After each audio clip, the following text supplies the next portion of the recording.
बिस्मिल्लाहिर्रहमानिर्रहीम और अस्सलामुअलैकुम। 16 मार्च पाकिस्तान में पीर की शाम और आसिम मुनीर्स डिफेक्टो फॉर्म 47 मिलिट्री राज डे 107। अब चलते हैं आज की अहम खबरों की तरफ। आज की पहली खबर ईरान से आपके सामने रखते हैं, जहां पर इसराइल ने खामेनेई साहब का जो स्पेशल तैयारा था उसको अब बमबारी करके तबाह कर दिया है।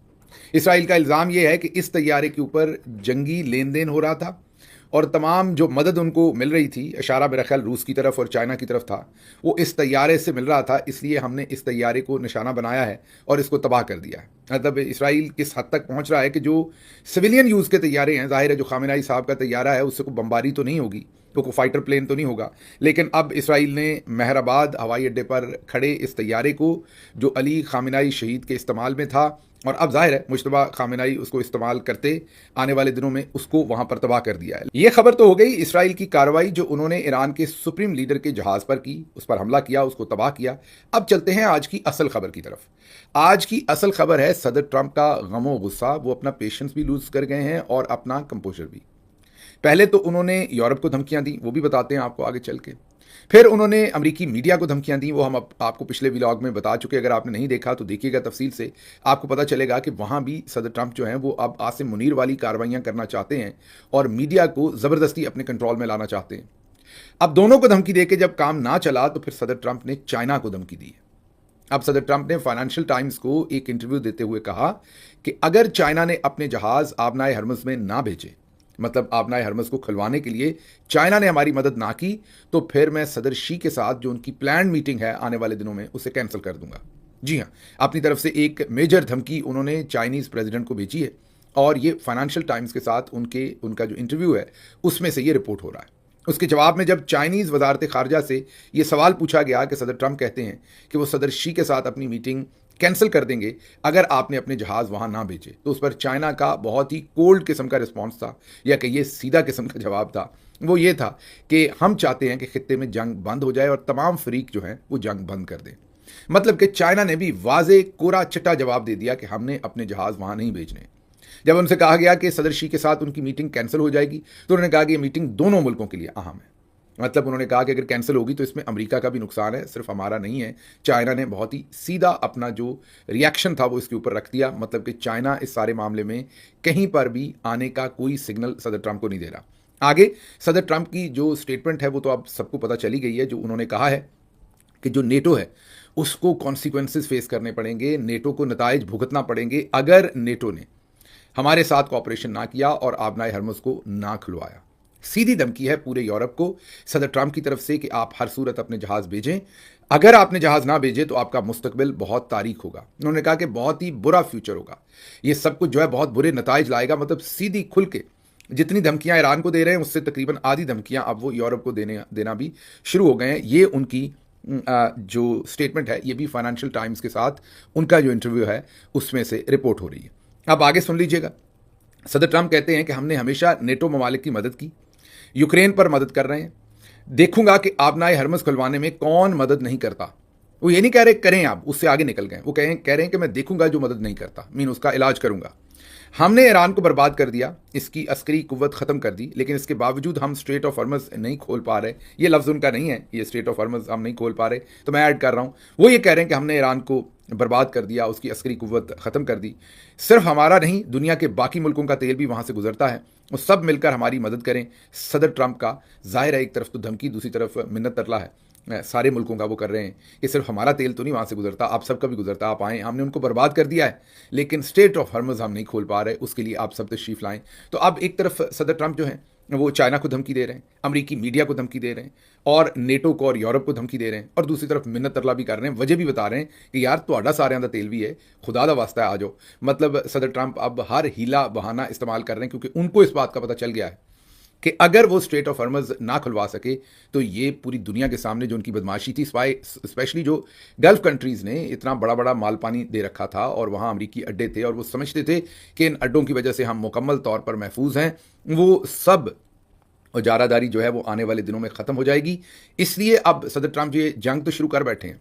इस जंग में ईरान में रजीम क्या चेंज करनी थी, मुझे लगता है पूरे गल्फ, पूरे खलीज की जो रजीम है वो चेंज हो जाएगी, क्योंकि इस वक्त तो वहाँ एक ही रजीम है और वो अमेरिका की रजीम है, मतलब हर मुल्क के अंदर अमेरिकी फौजी अड्डे हैं और एक ही रजीम है वहाँ पर जो काम करती है। तो लगता है कि वहाँ पर जो ईरान में रजीम चेंज करने का मंसूबा था वो फायर बैक हो रहा है और असल में पूरे खलीजी ममालिक में रजीम चेंज होने जा रही है। ये खदशा है क्योंकि रशिया जो है वो अपने कार्ड्स बहुत बेहतरीन तरीके से इस वक्त खेल रहा है। वो इन ममालिक को भी इंगेज कर रहा है, इनसे वादा भी कर रहा है कि आपको ईरान से कंसेशन लेकर देंगे, ज़रा जंग थोड़ी नीचे चली जाए। चाइना भी यही कर रहा है। तो अगर रशिया उनको ज़्यादा प्रोटेक्शन फ्राहम करता है, और आप ये भी कह सकते हैं कि आने वाले दिनों में शायद ईरान के साथ ये ममालिक ज़्यादा गठजोड़ करें कि आप हम पर मिसाइल ना फेंकें, क्योंकि दो ही उनके मसले हैं, ईरान है और इसराइल है। और इसराइल के साथ तो जाहिर है वो कभी उस लेवल पर ट्रस्ट कर नहीं सकते। अब उन्हें अंदाज़ा भी हो गया, पहले से भी होगा, लेकिन अमरीकी डर से या खुशनुदी के लिए वो उस ग्रुप में जाकर बैठे हुए थे और उन्हें लगता था कि ईरान हमारा कुछ नहीं कर सकता। अब जब ये अंदाज़ा हो गया कि ईरान हर जगह पर अपने मिसाइलों के साथ पहुंच सकता है और ईरान बच करने वाला भी नहीं है, तो हो सकता है आने वाले दिनों में आप इन ममालिक और ईरान के दरमियान ज़्यादा कुर्बत देखें। आगे चलते हैं जी। आगे एक और बहुत ही इंटरेस्टिंग काम हुआ, CNN ने रिपोर्ट किया है। वो कहते हैं कि किस तरीके से, CNN ये एक्सप्लेन कर रहा है कि किस तरीके से बगैर एक मिसाइल चलाए ईरान ने आबनाए हरमुज़ को बंद किया। अब सदर ट्रंप तो कह रहे हैं ना कि वहाँ पर मैं अपने जहाज़ उतारूंगा, वहाँ पर नेवी उतारूंगा, लेकिन वो ये कह रहे हैं कि बगैर मिसाइल चलाए उन्होंने टेक्नोलॉजी की मदद से ईरान ने वहाँ पर आबनाए हरमुज़ को बंद कर दिया। वो बताते हैं कि GPS जैमिंग, ये याद कीजिए पहली दफ़ा पाकिस्तानियों ने इसके बारे में, ज़्यादातर आम पाकिस्तानियों ने सुना था जब इंडिया और पाकिस्तान का कॉन्फ्लिक्ट हुआ था। याद कीजिए उसमें कहा गया था कि GPS जैमिंग हुई जिसकी वजह से ज़्यादा जहाज़ गिरे। जाहिर है चाइनीज़ टेक्नोलॉजी हमारी तरफ से इस्तेमाल हुई थी। लग यही रहा है कि अब ईरान जो है वो इधर चाइनीज़ टेक्नोलॉजी यूज़ कर रहा है या ईरान रशियन टेक्नोलॉजी यूज़ कर रहा होगा, दोनों में से एक ही होगा, क्योंकि अमरीकी तो हो नहीं सकती। अब CNN रिपोर्ट कर रहा है कि जंग के जो पहले 24 घंटे थे उसमें जो खलीज फारस के पानी थे, यही आबनाए हरमुज़ का सारा इलाका और इससे पीछे जहाँ समंदर में जहाज़ फंसे हुए हैं इराक और कुवैत और उस तरफ, वहाँ तकरीबन 2000, कुछ लोग 1100 कहते हैं, कुछ मीडिया आउटलेट्स, और कुछ कहते हैं 2000 जहाज़ों के जो GPS सिस्टम से उनको बिल्कुल मुतासर किया गया, उनको कंफ्यूज कर दिया गया। वो जहाज़ जो थे उनकी जो GPS लोकेशन थी बजाय उस सही जगह की, वो अपने आप को कोई जहाज़ अमेरिकी अड्डा नज़र आ रहा था, कोई जहाज़ कोई स्कूल या कॉलेज नज़र आ रहा था, कोई जहाज़ किसी एयरपोर्ट के रनवे पे नज़र आ रहा था। वैसे तो उस जहाज़ की लोकेशन जो है वो पानी में उस जगह पे होनी चाहिए, और जो सारे के सारे बहरी जहाज़ हैं वो GPS पे ही, अब वो पुराना ज़माना तो गया ना जब सामने देख कर चलाते थे, अब तो GPS पर ही ज़ाहिर है मनूवर करते हैं और मॉनिटर करते हैं और रवां दवा रहते हैं। जैसे जितने भी फ़ज़ाई जहाज़ हैं वो सब भी GPS के तौर पे जो खुदकार सिस्टम है उसी के तहत फ्लाई करते हैं। इसी तरीके से शिप्स भी यही करते हैं। तो ईरान ने क्या किया कि GPS जैमिंग की, GPS के सिस्टम को इंटरप्ट किया और उन तमाम जहाज़ों की जो लोकेशन थी वो उनको खुद ही पता नहीं चल रही थी। ये भी रिपोर्ट हो रहा है कि 2 जहाज़ तो आपस में टकराए, ये शायद थोड़ा पुराना वाक़या है, लेकिन ये भी रिपोर्ट हो रहा है कि 2 जहाज़ इस GPS जैमिंग की वजह से आपस में टकराए भी। अब जब जहाज़ों को अंधा ही कर दिया, उन्हें रास्ता ही नहीं पता तो वो किस तरफ जाएंगे। तो ये वो तरीका था जो ईरान ने अपनी जो टेक्नोलॉजी की, एक आप ये कहिए कि उनके पास जिद्दत आई है, या उन्होंने अपना टेक्नोलॉजी का जो मसल था वो फ्लेक्स किया और ये दिखाया कि किस तरीके से वो बगैर कोई मिसाइल फायर किए वो किस तरीके से आबनाए हरमुज़ को बंद कर सकते हैं। अब ये भी अमेरिका के लिए एक दर्द-ए-सर है, क्योंकि इस टेक्नोलॉजी का तोड़ अमेरिका के पास भी ये टेक्नोलॉजी है, वो भी जैमिंग करते हैं, वो भी रडार्स जो या GPS सिस्टम्स हैं उनको जैम करते हैं। जैसे जब अमेरिका हमला करने जाता है या करने जाता था, अब तो तकरीबन ज़्यादातर जो एयर डिफेंस सिस्टम है ईरान का वो मेरा ख्याल उन्होंने तबाह कर दिया, लेकिन जब शुरू में जाते थे तो ये भी GPS जैमिंग या रडार जैमिंग करते थे और इसी तरीके से ईरान के ऊपर हमला करते थे।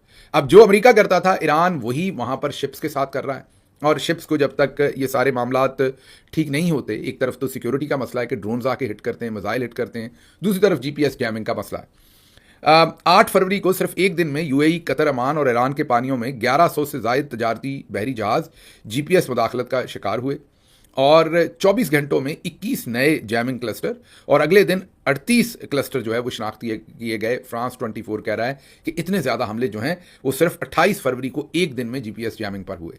ये पहला दिन था जब अमेरिका ने ईरान पर हमला किया, और उसी दिन आप ये समझ लीजिए कि जब अमेरिका ईरान पर हमला कर रहा था तो ईरान का खुदकार सिस्टम जो था, पहले से ही इसका मतलब डायरेक्शन दी हुई थी, एंड उस वक्त वो आबनाए हरमुज़ में अपनी कार्रवाई करना शुरू हो गया था। ईरान पहले से तैयार था कि ये होना है तो हमने आबनाए हरमुज़ को रोकना है।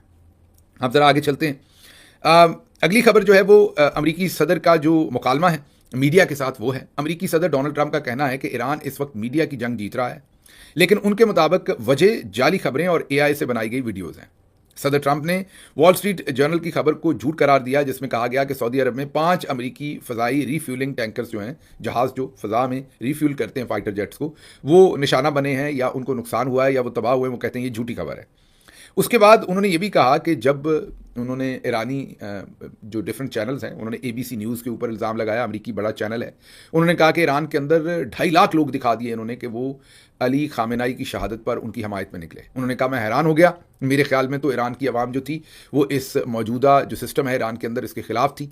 मैंने 2.5 लाख लोग देखे तो मैं परेशान हो गया, बाद में मुझे पता चला कि ये सब AI है। तो सदर ट्रंप ने एक दफ़ा फिर मीडिया को ये कहा अपने फाइनेंशियल टाइम्स के इंटरव्यू में कि अगर ये मीडिया बाज ना आया अपनी ये जाली खबरें देने से तो फिर इनके खिलाफ सख्त एक्शन लूंगा, और ये बढ़ा चढ़ा कर बताया जा रहा है और हम जंग जीत चुके हैं, लेकिन जो मीडिया का नैरेटिव है वो ईरान के साथ है। सदर ट्रंप को एक बात समझ नहीं आ रही। जब सदर ट्रंप अमेरिका के अंदर अमेरिका की इस्टेब्लिशमेंट के साथ, और ये समझा जाता था कि अमेरिकी इस्टेब्लिशमेंट सदर ट्रंप को हर सूरत रोकना चाहती है, हराना चाहती है, तो उस वक्त सदर ट्रंप की तूती बोल रही थी सोशल मीडिया के अंदर, क्योंकि आम आवाम के जज्बात उनके साथ थे।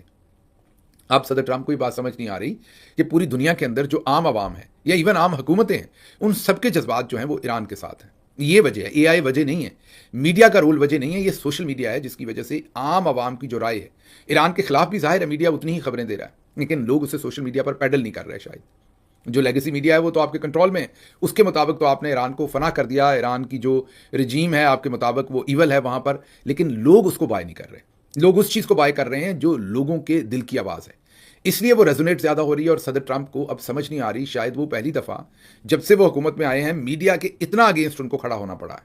अमूमी तौर पर वो मीडिया हाइप पर ही खड़े होते हैं और ऐसे ही काम कर रहे होते हैं जो मीडिया में पॉपुलर होते हैं। इस दफ़ा पहली दफ़ा उनके साथ हो रहा है कि जो उनकी अपनी कॉन्स्टिट्यूंसी है अमेरिका के अंदर, जो उनका अपना वोट बैंक है, वो भी इसके खिलाफ खड़ा है। बैरूनी तो है ही है। तो सदर ट्रंप इस वक्त बिल्कुल आप ये कहिए कि खासे परेशान भी हैं और रिटेलिएट भी कर रहे हैं। सहाफ़ी ने उनसे सवाल पूछा कि ईरान में आप 5,000 फौजी क्यों भेज रहे हैं, तो इसका जवाब देने की बजाय उन्होंने कहा तुम बहुत बदतमीज़ हो और तुम्हारा सवाल जो है वो बहुत ही अहमकाना है, बहुत ही बदतमीज़ सवाल है। तो गुस्से में वो इस वक्त हड़बड़ा गए, उनको कोई पता नहीं कि उन्होंने इस पर जवाब क्या देने। फिर दूसरी तरफ अब ज़रा आपको लिस्ट बता दें, यूरोप के मुल्कों की अपडेट हुई है लिस्ट, इसमें कुछ नए मुल्क आए हैं जिन्होंने ट्रंप को चिट्टा जवाब दिया है।